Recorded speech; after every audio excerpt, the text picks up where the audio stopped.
Bienvenue à notre podcast Côté sombre. Je m'appelle Jennifer. Et je suis Colin. Je vous parle de crime. Et je fais mon possible.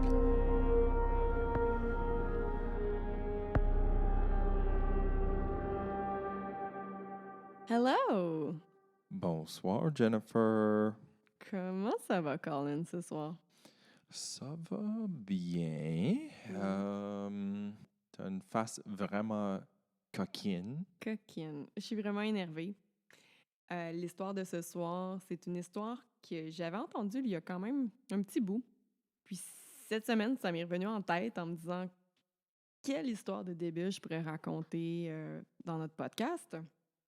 Alors, j'ai refait les recherches, j'ai réécouté des émissions, puis tout ça, puis il a fallu que je me retienne toute la semaine pour pas te dire tout ce que j'entendais. La semaine longue.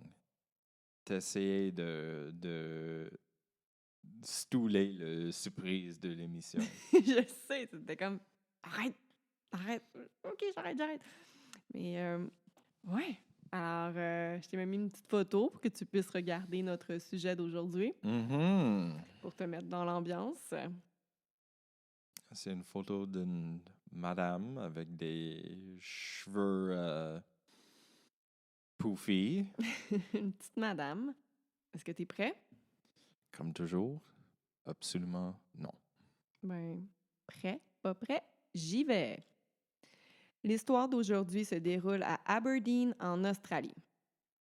Aberdeen est une petite ville située à environ 3 heures de Sydney. OK. Mais là, quand je dis petite ville, je veux dire qu'il y a moins de 2000 habitants. OK, ça c'est petite.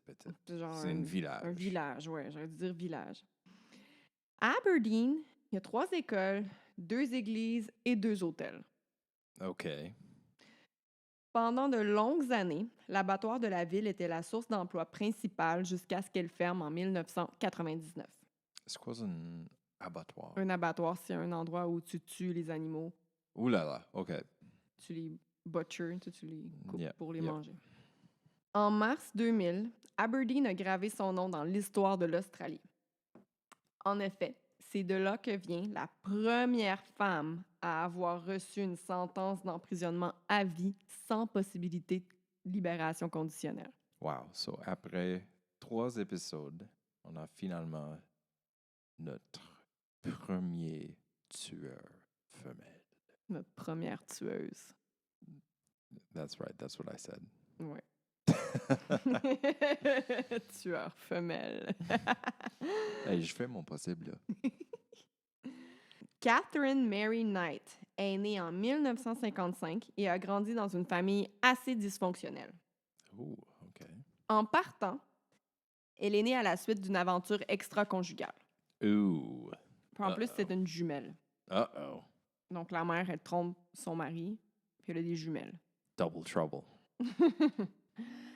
À la maison, Catherine est exposée à la violence de manière régulière. Oh non. Violence conjugale? Je peux pas préciser vraiment, mais il y a de la violence dans la maison, là. En tout cas, du père envers la mère, ça, c'est certain. Puis là, je suis pas certaine, quand je dis le père, je suis pas certaine si c'est le vrai père. Tu sais, la mère, elle a trompé le mari. Fait que je sais pas si c'est avec lui qu'elle a trompé ou avec l'autre qui était avant. Mais Non, bref. c'est compliqué comme un épisode de Jerry Seinfeld. Pas Jerry Seinfeld. Jerry Seinfeld, c'est assez simple. Non. Jerry Springer. Oh, oui! Exactement. Ouais. Sorry, Jerry C'est Seinfeld. pas le même Jerry. Non. Son père était un alcoolique qui agressait verbalement, physiquement et sexuellement sa mère dans la maison. Ugh, les top 3 des gars dégueulasses. Ouais. La mère de Catherine se plaignait souvent devant les enfants qu'elle détestait les hommes et le sexe. Avec des expériences comme ça. Oui, exactement, c'est clair. Mais en même temps, la mère, elle dit ça ouvertement devant les enfants, là. Mais en même temps, les enfants, ils étaient témoins de ça. Ouais. Mais tu sais, c'est dans ce cadre familial-là qu'elle a grandi. Comme si ce n'était pas assez, Catherine subissait des agressions sexuelles de certains membres de sa famille. Je peux pas donner plus de détails là-dessus. Par contre, c'était spécifié que c'était pas venant du père. Alors, elle ne se faisait pas agresser sexuellement par son père, mais elle se faisait agresser par d'autres membres de sa famille. My God, Genre pauvre peut-être fille. des oncles ou... Ouais. En grandissant, Catherine est devenue, elle aussi, assez agressive. Elle intimidait des élèves à l'école et elle explosait de rage pour un rien. C'est compréhensible. Ouais. À 15 ans, Catherine abandonne l'école et commence à travailler dans une usine de vêtements dans laquelle elle coupait du tissu. OK. Dans les années 50, 60, c'était différent.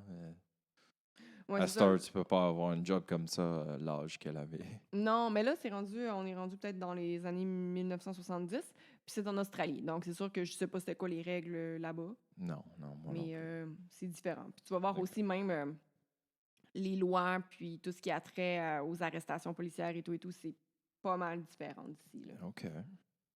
Plus tard, elle quitte son emploi à l'usine de tissu pour son travail de rêve. Qui est? Travailler à l'abattoir. Ça, c'est sa travail de rêve. Ouais, c'est ça qui était écrit, que c'était son rêve de travailler à l'abattoir de la ville. Faut que tu tiennes en compte Que ça, c'est probablement le job plus payant de la la ville. meilleure job. Puis tu sais, c'est une ville de moins de 2000 habitants, il n'y a pas grand-chose. Puis ça, Ouais. ouais. Ouais, quand tu habites dans une...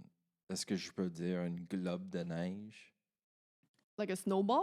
Snow globe. Snow globe? C'est quoi en français? En français, on n'a pas l'équivalent de ça, mais quand tu habites dans un petit village, Mhm, c'était la plus grosse emploi comme qu'elle pouvait imaginer. mhm. Dans le cadre de son travail à l'abattoir, elle a reçu un kit de couteaux de boucher. Ouh là là. Catherine les adorait, ces couteaux-là. Oh boy. Elle les a accrochés sur le mur au-dessus de son lit. Bizarre. Je vous rappelle qu'elle a 16 ans, là. Extra bizarre. Ouais, elle les a mis là. Comme... Il y en a qui ont des petites fairy lights au-dessus de leur Puis lit. ses parents de débiles sont comme... Ben oui, c'est cool ça. Je Si pense- un couteau tombe dans la nuit... J'avais même pas pensé à ça. Anyway, continue. Alors, le temps avance, puis elle travaille là pendant un petit bout, puis elle rencontre son premier mari à l'abattoir en 1973. Romantique. D'ailleurs, le jour du mariage, la mère de Catherine est allée voir David. David, c'est le nom de son mari, là, Catherine. OK. La mère est allée le voir pour lui dire qu'il devrait vraiment faire attention parce que s'il la fait fâcher, elle va le tuer. Wow. Le soir du mariage, Catherine a tenté d'étrangler David. Le soir du mariage. Mais oui. Plus tard, elle va même expliquer pourquoi elle a essayé de tuer son très nouveau mari. Mhm. Ben, c'est parce qu'elle était fâchée puisque David s'était endormi après seulement 3 relations sexuelles. Oh, juste 3? Juste 3. Juste 3. Elle était fâchée. I mean... Ça aussi, je peux comprendre. Juste 3 fois. Juste 3. Je pense pas que vous allez être surpris si je vous annonce que le mariage fut très violent. Déjà? Ben, je veux dire... I mean, la première nuit, la elle a première essayé de l'étrangler, sa mère. Ben, c'est ça. Fait que ça part mal. Puis leur relation, là, tout le temps que ça va durer, c'était très violent. Yeah, OK. Il y a beaucoup d'informations sur elle de disponibles sur Wikipédia, OK? Mhm. Tu diras ce que tu voudras. Wikipédia, il y a plein de bonnes choses là-dessus. Je vais réserver mon opinion. mais Mhm. OK. Comme si tu n'allais jamais lire des articles Wikipédia. Mais bon, il y a plein d'anecdotes, OK, qui se sont passées dans leur mariage. Plein de choses à raconter. Puis Wikipédia, ils en ont listé quelques-unes, dont celle-là. Un soir, David allait à une compétition de darts. Il allait jouer darts. OK? Mhm. Puis, il lui avait dit à Catherine qu'il allait rentrer plus tard parce qu'il y avait une compétition.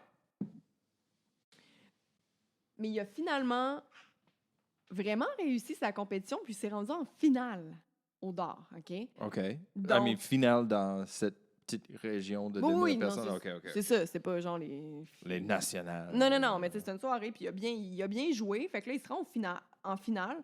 Donc, il est arrivé plus tard encore que ce qui était supposé. Puis Catherine, qui était enceinte à ce moment-là, est devenue tellement furieuse parce que justement, il est rentré encore plus tard qu'il l'avait dit. Fait qu'elle, elle a brûlé ses vêtements. Wow! Puis elle l'a attendu avec un poêlon, une poêle. Comment on dit ça? Un poêlon? A pan? Ouais, un pan. Elle l'a attendu avec un poêlon. Puis quand il est arrivé, elle l'a frappé à la tête puis elle a fracturé son crâne. No way! Parce qu'il est rentré un peu plus tard que prévu. Un petit peu plus tard. Un petit peu plus. Puis il lui avait dit. Oui, puis c'est un moment spécial pour lui dans sa petite vie de débile, une violence dans ce petit village de Marthe. Il était dans les finales du compétition des darts. Elle, là, ça l'a mis en maudit. Elle l'attendait avec le poêlon, puis bang, quand il est arrivé. Elle lui a fracturé le crâne, man.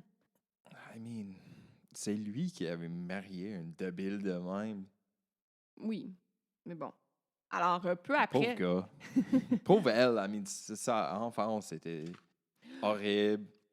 Mais non. Lui, son vie mariée, c'est terrible. Mais non, c'est ça, clairement, je veux dire, ça excuse pas les comportements, mais ça explique le background de la Non, fille. ouais, Tu sais, c'est pour c'est ça que je t'ai dit d'où est-ce qu'elle venait, dans le sens Ouais, que... c'est un cycle de abus, Mais non, puis violence. les parents, ça peut vraiment fucker leur enfant, là. Je veux dire, si elle avait été... si elle avait été élevée dans une famille moindrement normale, avec de l'amour et tout, puis de la stabilité, mais elle serait Comme chez nous. comme chez nous. Elle serait pas devenue la première femme à se faire emprisonner à vie sans possibilité de libération conditionnelle en Australie. Peu de temps après cet incident, l'incident du poêlon, Catherine accouche de leur premier bébé. OK. Puis David, ben, il la laisse pour une autre femme. Uh-oh. Ouais. Le timing, hein? Double trouble. Fait que là, Catherine est pas contente. Avec raison, je veux dire, elle se fait domper quand elle vient juste d'accoucher. C'est super difficile quand tu as un tout petit bébé, mais je veux dire, on s'entend que leur mariage, leur relation, c'était déjà assez instable, puis ça devait vraiment pas être heureux, puis tu devrais vraiment pas être bien là-dedans. I mean, quand un nouveau-né qui arrive en plus là-dedans, je veux dire, oh non, my c'est God, tough. ça devait pas être facile. Spécialement les premières semaines, les premiers mois. Déjà, que la fatigue, tout seul, ça peut rendre fou. J'imagine pas quand t'es déjà fou d'avance puis violent. Là. Non, c'est ça. Alors, il la laisse. Puis, ben, en réaction à cet abandon, Catherine est comme virée folle. Là. Comme si elle était déjà pas assez folle de même, mais vraiment virée folle. Quelle surprise. Elle est allée déposer son nouveau-né sur des rails de chemin de fer. What? Puis est ensuite allée voler une hache. Uh-uh. Fait que là, elle dépose le bébé sur des rails de chemin de fer. Elle s'en va voler une hache en ville. Puis, tu sais, elle se promène un peu partout. Puis, elle effraie les gens là, avec son arme. OK? Ça va pas bien. Il y a quelqu'un qui a retrouvé le bébé sain et sauf avant que le train passe. Genre, je pense 3 minutes avant que le train passe, il y a quelqu'un qui travaillait pour la station de train qui a trouvé le bébé et qui l'a sauvé. Elle se promène avec une hache, elle fait peur au monde. Elle se fait pas arrêter par les policiers. Elle va pas en prison, rien. Elle se fait emporter à l'hôpital. Puis là, elle se fait diagnostiquer avec une dépression postpartum. Sûr et certain. Avec d'autres choses en dessous puis en haut de ça. Mais tu sais, il y a diagnostic avec ça, mais il la renvoie à la maison quand même. Fait que là, elle retourne à la maison avec son bébé. Elle retourne à la maison après avoir sa nouveau-né sur les rails de train. Ouais. Avoir volé un hache. Avoir frappé sa mariée avec un poêle, whatever. Ouais.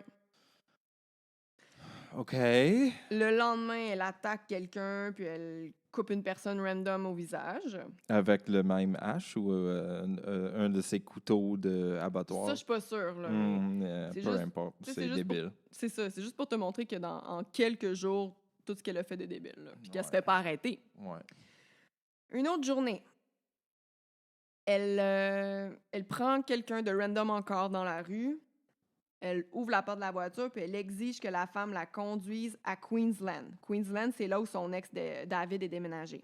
C'est une plus grande ville en Australie. T'es déjà allé? Non, mais je suis conscient du géographie du monde.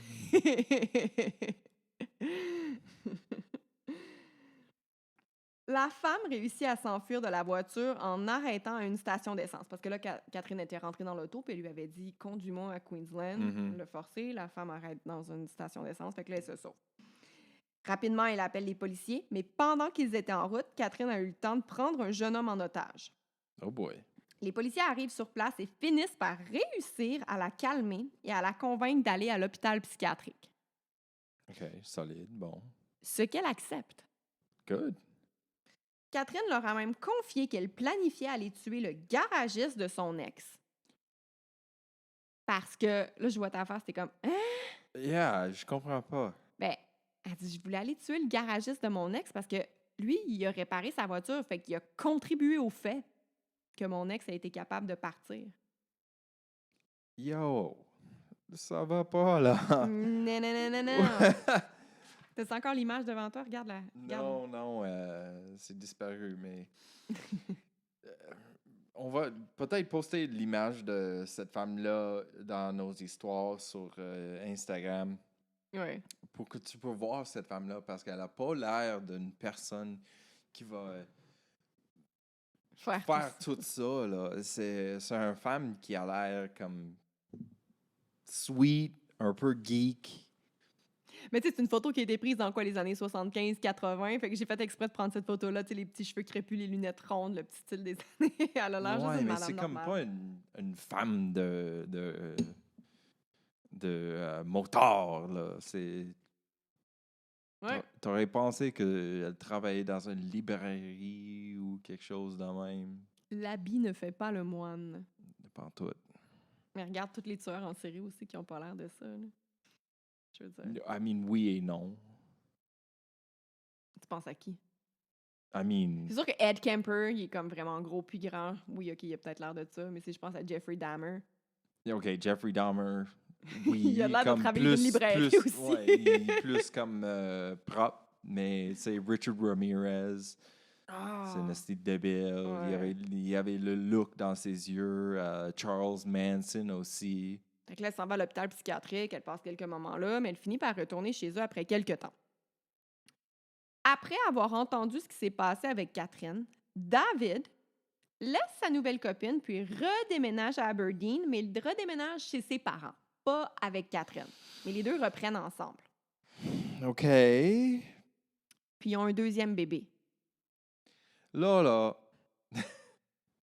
si quelque chose mauvais va arriver à David, whatever, Oui, David, David, l'Australien. l'Australien David, puis je soupçonne que quelque chose va arriver, mais si ça arrive, là, c'est un peu ton faute, man, David. Be cool. Be cool.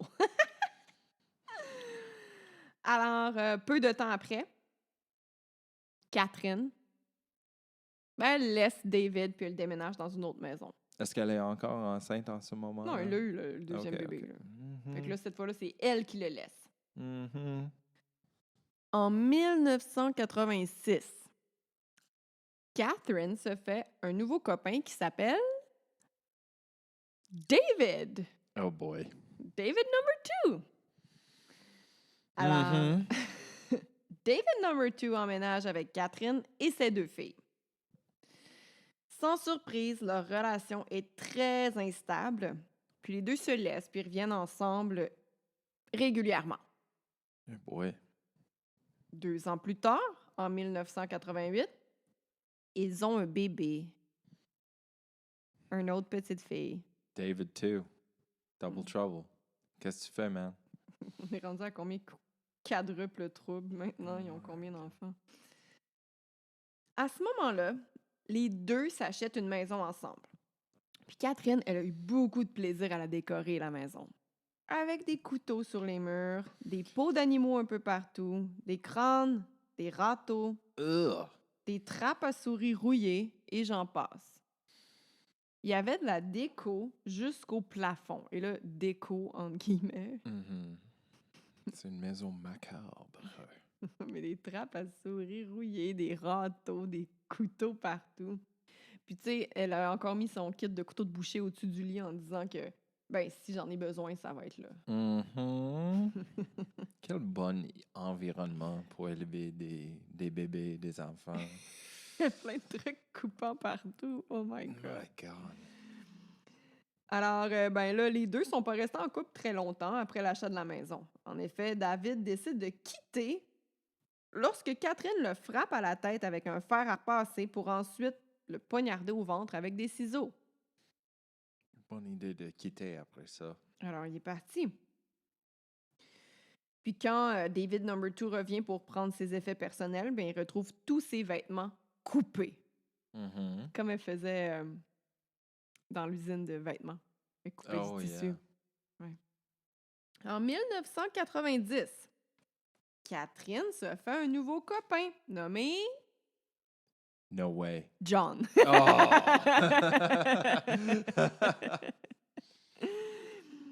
Et les deux ont rapidement un enfant ensemble. Par contre, ils se laissent 3 ans plus tard quand Catherine rencontre un nouvel homme nommé John. No way! 2 David, 2 John. Puis combien d'enfants plus tard? Ben là, j'ai comme perdu le compte. Là. Yeah, moi aussi! 4, je pense. Mais bon, fait que là, elle sort avec un John. Ils ont un enfant ensemble. Ils se laissent, puis elle rencontre un autre John. John number 2. Puis quand j'écrivais ça, j'avais la tune Mambo number 5 dans la tête. Je sais pas. Number 5, John number 2, a little bit of Johnny in my life. Poignarder David avec des ciseaux, Genre. frapper John avec un fer plat. Des fois, ce qui se passe dans ma tête, c'est comme... J'ai bien aimé ta tune, en tout cas. Merci beaucoup. John number 2, il avait déjà 3 enfants, lui, d'un précédent mariage. Alors, ensemble, ils forment une famille reconstituée de 7 enfants que j'ai écrit. Alors là, si je me fie, j'ai suivi le compte quand j'ai écrit ça, donc ce sont 7 enfants d'une famille reconstituée. Finalement, une réponse à ma question. Merci. La famille habite maintenant dans la maison de John. Alors, John, il y avait une maison déjà. Catherine, avec tous ses enfants, déménage chez lui. Oh boy. Ce dernier était au courant du passé violent de sa nouvelle copine, mais il accepte tout de même de vivre avec elle. Après tout, ses enfants l'aimaient beaucoup. OK, ses enfants aimaient beaucoup? Les enfants de John, ils aimaient beaucoup Catherine. Tu sais, je sais pas, peut-être que c'était le début de leur relation, puis au début d'une relation, normalement, c'est comme la magie du début, puis tout va bien, normalement. Donc, peut-être que là, elle était à son meilleur, je sais pas, mais les enfants de John l'aimaient beaucoup. Elle cachait sa côté sombre. Fait que c'est ça. John, number 2, lui, il était au courant de son passé violent, comme j'ai déjà mentionné, mais elle n'avait pas encore été violente envers OK, lui. OK. Donc, peut-être qu'il espérait. Je sais pas. Alors, c'est... Sûrement, elle avait conté des histoires comme « Ah, c'était à cause d'eux, je me défendais. C'est ça. Puis, tu sais, à force, en lisant les sources puis en regardant les émissions, ce que j'ai cru comprendre, en fait, c'est que tout ce qui se passait, tu sais, tantôt on disait « Ah, David, t'es revenu avec, franchement. Mais c'est comme la violence conjugale, mais inversée. Tu sais, on entend souvent les femmes sont victimes de violence conjugale, puis tout le monde se dit ah, pourquoi elle n'est pas partie, mais c'est comme une situation de pouvoir. Mais là, c'est inversé. Ça semble être Catherine qui est tout le temps... qui est qui est l'agresseur, finalement, puis l'homme dans les relations qui subit la violence conjugale. Fait que il y a beaucoup de manipulation là-dedans aussi. Donc, c'est ça, je sais pas. C'est ma perception quand je regardais ça, là. Puis il y a plein de petites choses aussi là, qui démontraient qu'elle voulait le pouvoir. C'est comme quand David Number 2 il est revenu. Il est finalement revenu, puis elle a fait « Non, c'est moi qui te laisse. » Son premier mari aussi, c'était elle qui décidait tout. Puis même que des fois, s'il revenait à la maison puis il disait qu'il s'était chicané avec quelqu'un au travail ou whatever, elle était reconnue genre pour aller le défendre puis aller battre les personnes qui faisaient chier son mari. C'était vraiment... Puis ça a l'air que c'était une grosse madame, une grande grosse madame aussi. OK. Madame Fort. Une madame forte. Alors, John Number 2, lui, il était mineur pour la même compagnie depuis environ 20 ans, puis il gagnait très bien sa vie. Il avait une belle grosse maison, il avait beaucoup d'argent, donc j'imagine que ça, dans une relation, ça enlève du stress, tu sais. Mhm. Elle sait qu'elle a pogné un petit homme riche, fait que Mhm. peut-être qu'elle... Ça poulet d'or. sa poule aux œufs d'or. Yeah, there you go. Son poulet d'or. That's what I said. Alors, un petit peu après, les deux, un petit peu après, je sais pas exactement combien de temps après, mais ils ont commencé à sortir ensemble, puis quelques années plus tard, comme 1 an ou 2 après, les deux n'étaient toujours pas mariés. Puis John, il voulait pas se remarier, lui, parce qu'il était déjà marié au préalable, Mhm. auparavant. Puis Mhm. Catherine voulait se marier avec lui, mais lui, il refusait. Et elle n'accepte pas de se faire dire non. Alors, elle décide de se venger. Uh-oh. Elle prend donc des vidéos des quelques objets que John avait volés à son travail au fil des années. OK. Elle envoie les enregistrements au patron de John, puis après 20 ans de service pour la même compagnie, No. il se fait renvoyer sur le champ. No way. Puis c'était pas genre des grosses choses qu'il avait volées, là. Ben, grosses choses. Ce qu'il avait volé, c'était, mettons, des objets que la compagnie n'utilisait plus, mais qui jetaient pas aux poubelles, ou qui allaient jeter aux poubelles, fait que John y ramassait par-ci, par-là. Fait que, tu sais, il y en avait peut-être un peu beaucoup à la maison, mais c'est sur une durée de 20 ans. Mhm. C'est pas comme s'il avait volé des gros équipements là, que la compagnie avait dû racheter. Je dis pas que c'est correct de voler à son milieu de travail, mais tu sais, c'était comme, bon, ils s'en servent plus. Ouais, c'est ça. C'est comme si c'est destin pour la poubelle, Ouais, mais réutilise-le au pire. mais c'est ça. Fait que lui, il a décidé de les réutiliser, puis elle savait ça. Fait que, prend une vidéo, elle envoie l'enregistrement, puis il se fait renvoyer. Fait que le stage... C'est chiant parce qu'elle va ruiner la vie de tout le monde, tu sais. Elle est toute Mhm. enchantée par la grosse maison, puis la belle vie avec le monsieur avec une bonne job, puis tout qui vient avec. Ouais, mais le pouvoir... Ouais, Tu sais, elle veut le pouvoir, elle se fait dire non, puis elle est pas capable de le prendre, là. tu sais, qui va travailler pour nourrir les enfants? C'est débile. Elle pense pas bien, là. Ben non, je pense pas bien pantoute. Ça va pas dans sa tête, clairement. là. Mm-mm. Ben, sachant ce que Catherine venait de faire, John met fin à leur relation, puis elle met dehors de la maison. Hell yeah. Let's go, John. Par contre, Uh-oh. le gros bon sens de John Number 2 n'aura pas duré très longtemps, puisque quelques mois après, les deux tourtereaux reviennent ensemble. God damn it, John. Mais c'est une manipulatrice. Mm-hmm. Faut l'oublier, ça, il s'est fait manipuler, je sais pas. Les amis de John n'allaient même plus le voir parce qu'ils n'aimaient pas Catherine. Ils la trouvaient folle. Fait que là, John, il n'y a plus d'amis, ils ont personne alentour qui vienne les voir. Ils sont juste leur petite famille dans leur misère. Les chicanes, maintenant, dans leur couple, étaient de plus en plus fréquentes et violentes. Oh non. En 2000, Catherine poignarde John Number 2 dans la poitrine. Dans la poitrine? Avec quoi? Je sais pas. J'imagine avec un de ses couteaux de boucher accrochés sur le dessus de son lit. Après ça, John demande à Catherine de quitter la maison encore. N'a pas appelé les polices ou... Cette fois-là, oui. Parce que là, c'est ça, avec tout ce que je viens de te raconter, elle s'est jamais fait arrêter par la police. Oui, c'est là. ça. Quand elle avait poignardé David numéro 2 avec les ciseaux. Puis même quand, tu sais, quand elle était rentrée dans la voiture de la femme, puis elle avait dit « Conduis-moi à la ville de mon ex », puis finalement, la madame que je racontais tantôt, là, ben, les policiers sont venus, puis elle s'est pas fait arrêter là non plus, même si elle avait pris un jeune homme en otage. Là, ils l'ont emporté à l'hôpital. Yeah, j'ai pas pensé à ça, mais c'est vrai. Ils l'ont emporté à l'hôpital psychiatrique, mais elle s'est pas fait arrêter. Là. Le bébé sur la traque de train. Non, c'est comme l'histoire de Bruce Blackman, où il avait toujours passé entre les cracks. Tu sais. Ouais. Ouais. Mais Bruce était un peu plus subtil. Il avait jamais vraiment comme attaqué quelqu'un avant. Oh, pas de spoiler. Pas de spoiler. Je me tais. Mais elle a clairement attaqué du monde parce qu'elle s'est jamais fait arrêter encore. Là. Ça, c'est fou. Mais là, cette fois-ci, là, il la met dehors, mais il va chercher un restraining order, une ordonnance de restriction afin de s'assurer que Catherine ne revienne pas. Mhm. Donc, un petit bout de papier. Tant mieux. Un petit bout de papier. Ouais, qui OK, dit, yeah. you know. C'est pas comme s'il avait construit un fort autour de son maison. Puis, Non, mais en tout cas, John, il avait maintenant très peur d'elle.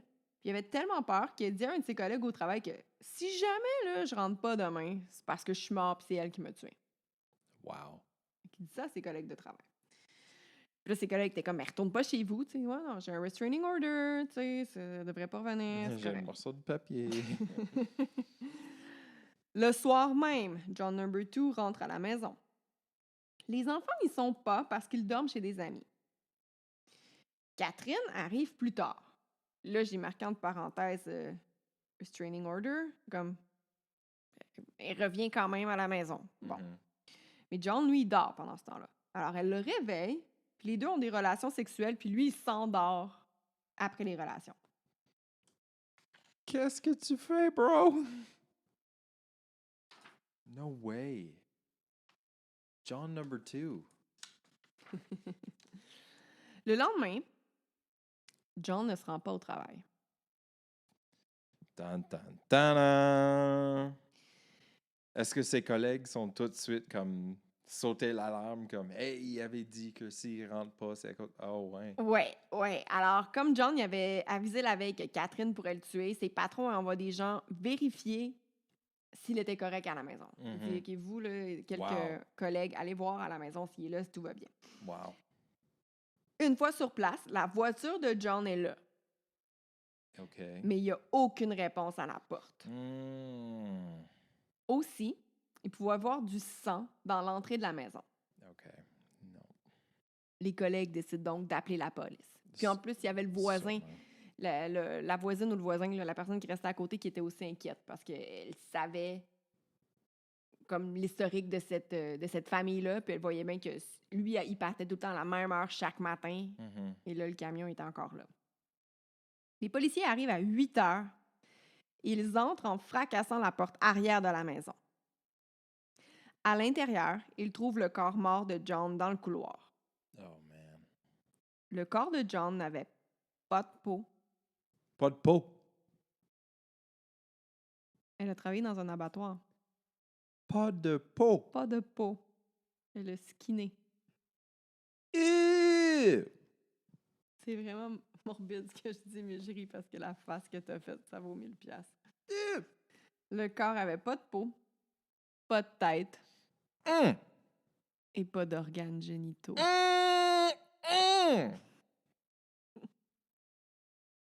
Nope. Pas de peau. Elle a enlevé sa peau. Pas de tête. Elle a accroché la peau sur un petit crochet dans le couloir. No. Fuck you.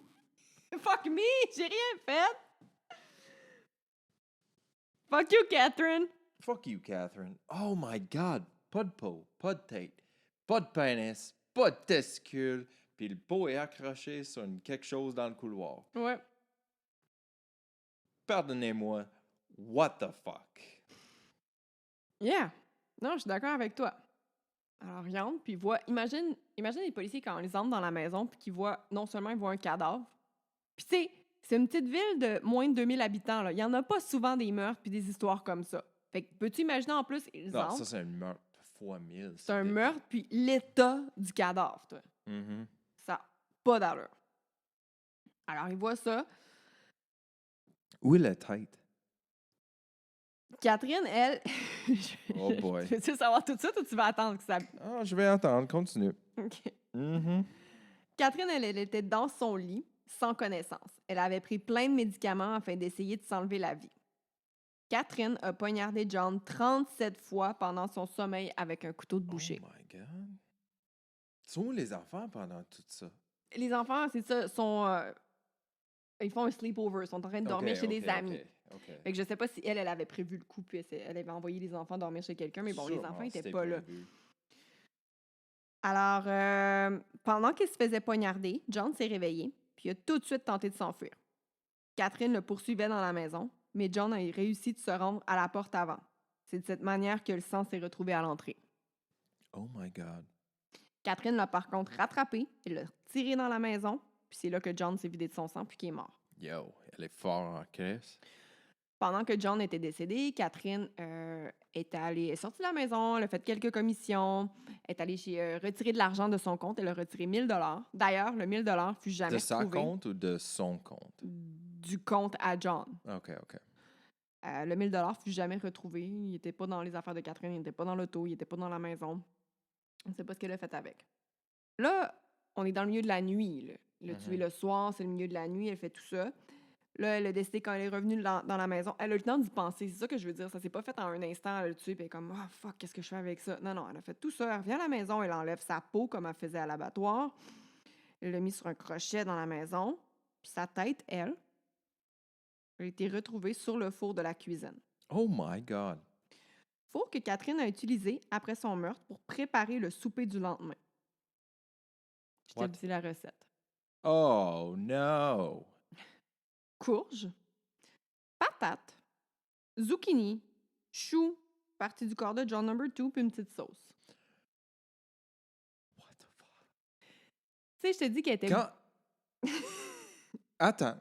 Oui. Quand tu dis des parties du corps de John numéro 2, tu avais dit que ces parties génitaux étaient enlevées. Est-ce que ça se trouvait dans la recette? Je ne sais pas. Je pense que non. Je pense parce qu'ils ont retrouvé des parties de son corps un petit peu partout dans la maison. Parce que j'ai pu comprendre en regardant un reportage, c'est que ça s'appelle Crimes That Shook Australia. C'est que vu qu'elle était bouchère, elle savait exactement où couper dans un corps pour faire des beaux petits steaks. Oh Fait my que God. le fait des beaux petits steaks, ça avait pas l'air. En tout cas, j'ai vu les assiettes, ça avait pas l'air d'être des parties génitales. Mhm. Mais on sait jamais. C'était peut-être un petit épice spécial. Mhm. Puis, quand les policiers sont entrés dans la maison, ils ont justement dit « Ah, ça sent bon ici, une petite odeur, comme si quelqu'un venait de cuisiner. » Ils ont senti l'odeur puis trouvaient que ça sentait bon. Alors là, je viens de te dire la petite recette qu'elle a préparée. Puis en passant aussi, quand je te dis que la tête de John avait été retrouvée sur le four, Mhm. ben, elle était en train de cuire dans un chaudron. No way. Elle était en train de bouillir, tu sais, ouais. Faire une soupe. Mais la tête était, c'est ça, sur le chaudron, puis ça bouillait, là. Oh my God. Puis il y avait une note à côté qui faisait pas trop de sens, là. Je l'ai lue, puis c'était juste un petit peu n'importe quoi. Tu vois qu'elle était fâchée contre John, mais ça voulait rien dire. OK? Mais en écoutant les sources que je vais nommer à la fin du podcast, vous allez pouvoir savoir ce qu'elle écrit, mais ça fait pas de sens. Puis elle avait placé les plats. C'est comme s'il y avait 2 assiettes sur le comptoir prêtes à être mangées. Oui. C'était fait pour... dans le fond, elle voulait donner ça à manger à ses enfants pour que les enfants mangent leur propre père. Ouais. Colin ne parle pas en ce moment, mais sa face... Je suis en choc. Je suis en choc. Elle voulait faire manger ses enfants cette recette-là. Ouais. C'est dégueulasse. Non, ça a pas... Non, je sais, c'est terrible. C'est terrible. Elle est folle. Elle OK, n'a pas de jugement. mais est-ce qu'elle était encore là quand les polices sont... Oui, elle est encore Oh là. oui, c'est ça, c'est ça. Elle était droguée dans sa lit. Elle a pris oui, comme oui, plein oui. de médicaments, Ouais, puis elle ouais, s'est ouais. endormie. Je suis désolé, il y a juste tellement d'informations débiles. Moi, j'ai le temps de C'est me comme préparer un à tout ça. vague de choc, dégueulasserie, violence. Mais non, tu sais, j'ai le temps de me préparer à tout ça dans le sens que, je veux dire, j'en lis des affaires là-dessus, puis je les écoute, les reportages, puis je l'écris, le script, tu sais, fait que je sais exactement tout ce qui s'en vient. Puis c'est comme si j'étais détachée de ça, mais quand je l'ai entendu la première fois, je m'en rappelle, là, j'étais « Oh my God! OK, à tout le monde qui écoute, si jamais je suis disparu, c'est à cause de Jen. » Arrête! C'est pas vrai! elle est trop On mange pas confortable de avec ses steak. histoires. Je suis pas capable de couper des steaks. Mhm. SOS 911. Hey, c'est pas, je fais jamais ça. Franchement, j'ai un côté sombre, mais pas jusqu'à là. Mhm. Oh my God! C'est moi qui suis choquée maintenant. Alors, en cours, Catherine voulait plaider non coupable au départ. Par contre, ses avocats ont réussi à lui faire comprendre qu'avec toutes les preuves contre elle, elle devait absolument plaider coupable. Ses avocats ont aussi demandé au juge si leur cliente pouvait ne pas être présente dans la salle de cours afin qu'elle n'entende pas les détails atroces de son meurtre. Ce à quoi le juge répond qu'il était hors de question qu'elle avait Mhm. fait tout ça, qu'elle devait s'asseoir, que la moindre des choses, c'était qu'elle s'assoie puis qu'elle écoute tout ce qu'il y avait à dire. Puis elle devait assister à tout le processus. Quand un docteur témoignait de l'état du cadavre de John, Catherine est devenue hystérique dans la salle de cours. Elle est devenue tellement hystérique qu'ils ont dû l'endormir en l'injectant. Wow. Je sais pas si c'était comme de la comédie, parce que tu sais, c'est comme si les avocats l'avaient vu venir ou s'ils avaient parlé de ça, genre joue la comédie. Je sais pas, ou si c'est vrai qu'elle a réagi comme ça, j'ai aucune idée. Mais c'est quand même weird que les avocats aient quand même demandé « Ouais, je pense qu'elle devrait pas être là parce que... » Je sais pas. Je pense que les avocats savaient qu'elle était débile, puis elle pourrait pas faire. euh, Elle pourrait pas donner comme une bonne image. Impression, ouais. Impression, exactement. Elle pourrait pas donner une bonne impression dans le processus de... Juridique. Thank you. Processus juridique. Comme dans c'est- Friends, c'est- blablabli, blablabla. Ouais, ça serait comment tellement incriminating. C'est quoi ça en français? Incriminant. Ouais, sa présence serait incriminant. Mhm. Mais de toute manière, elle pouvait pas s'en sauver. Là. Écoute, c'était clair, net et précis que c'était elle qui avait fait ça. Surtout avec son passé aussi, j'imagine qu'ils ont dû rapporter des faits de ce qu'elle avait fait dans le passé là, en cours. Elle fut condamnée à la prison à vie sans possibilité de libération conditionnelle. Hell yeah, Australia. Let's go. Catherine, You got it. Catherine Mary Knight fut la première femme dans l'histoire de l'Australie à recevoir ce type de sentence. Avec raison. Mais la première. Mhm. Ça a pris tout ça. Mais en même temps, c'est rare qu'il y ait des femmes meurtrières. Ça arrive. Mhm. C'est la première dans notre série d'épisodes de notre podcast. Ça sera pas la dernière, mais c'est quand même rare. Wow. Quelle histoire. Ouais. Je vais terminer l'émission en vous disant mes sources. Alors, j'ai écouté un épisode de Crimes That Shook Australia, la saison 1, l'épisode 6. J'ai regardé Google Maps pour voir un peu Aberdeen, ça ressemble à quoi. Wikipédia, Murderpedia, All That's Interesting, Daily Mail et The Casual Criminalist. N'oublie pas souscrire à la podcast pour pas manquer abonner à la podcast pour pas manquer des épisodes. Likez les épisodes, donnez des bonnes reviews. Des petites étoiles, 5 Oui. étoiles, s'il vous plaît. Des étoiles sur Apple Podcasts, Spotify. Google Play. Écrivez-nous des commentaires sur nos photos sur Instagram, on adore ça. Suivez-nous sur Instagram, c'est @commercial. Côté Sombre Podcast. You got it. Merci beaucoup. Merci tout le monde. Bye Je vais bye. aller vomir. Oh non. C'est correct.